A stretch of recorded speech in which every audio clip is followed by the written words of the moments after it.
Well, I suppose in some part, I mean, that depends how Westminster politicians behave, doesn't it? Whether Scots get to like them anymore. I mean, I think probably, I don't want to speak for the Scots, but I'm not sure everyone is going to want to go through this all that often.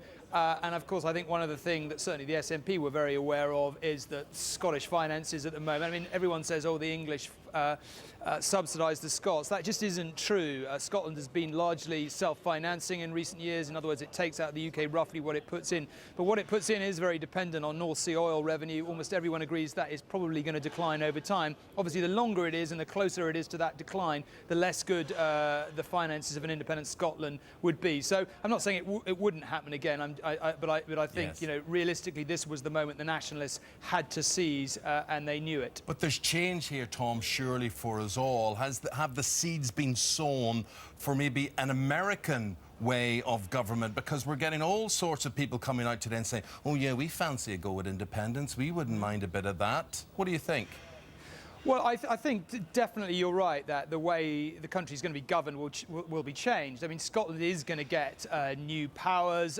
It's not clear exactly what, but where it seems to be coalescing around is that the UK government here will set a welfare spending minimum, for example, and Scotland will have the power to tax more and spend more on welfare. And what that'll mean is that largely on the NHS, on welfare, on education, it will control its own destiny. But what's happened here this morning is that David Cameron has come out, you know, he's obviously worried about Nigel Farage, he's worried about the growth of English nationalism and what it means for him. So he's come out with a plan which basically, not to put too fine a point on it, slightly legs over Labour for a bit. I don't think he necessarily intends that particularly, or they certainly wouldn't mind the consequences, and probably Labour would even acknowledge there's no choice. But he's decisively tried to answer the West Lothian question, which basically means that Scottish MPs will no longer be able to vote in Parliament on certainly English issues. Wales and Northern Ireland are a little bit more complicated because they have their own devolved assemblies.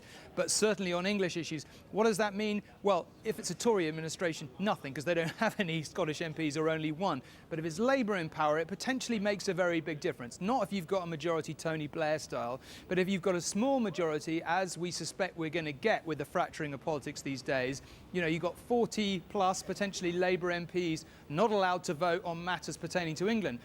Does that mean a Labour administration couldn't get its budget through, you know, and so on and so on? Lots of really complicated questions, and not a brilliant day in terms of the UK politics for the Labour Party, which, given that Gordon Brown probably saved the Union, isn't much of a vote of thanks, honestly. And then you get the Lib Dems coming out and they're making out today, oh, everybody wants independence for the northeast of England and for Cornwall, and they're trying to make all this out. But all these politicians today, Tom, they're dodging the whole independence vote that most people seem to want, and that is independence from Europe.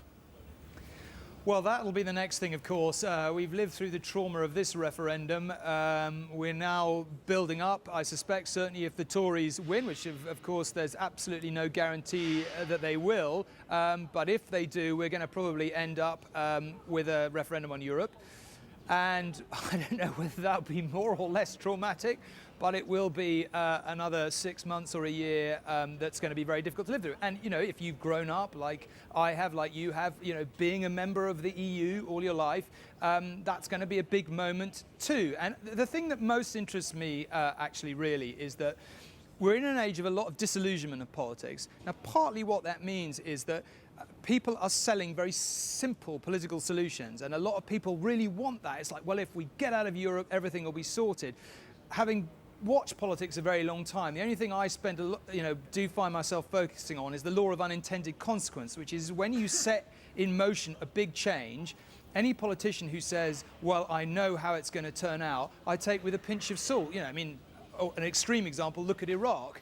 Didn't really turn out the way Tony Blair said it was going to, did it? That tends to be what happens when you have a big change. And, you know, I'm not saying that getting out of the EU wouldn't be a good thing. Maybe it would. I don't know. But it's a complicated, you know, change is difficult, and it doesn't usually end up where politicians says it's going to. Thanks, Tom. Thank you very much indeed. I love the way he explains all that. He's good, isn't he, Tom? Yes. Yeah.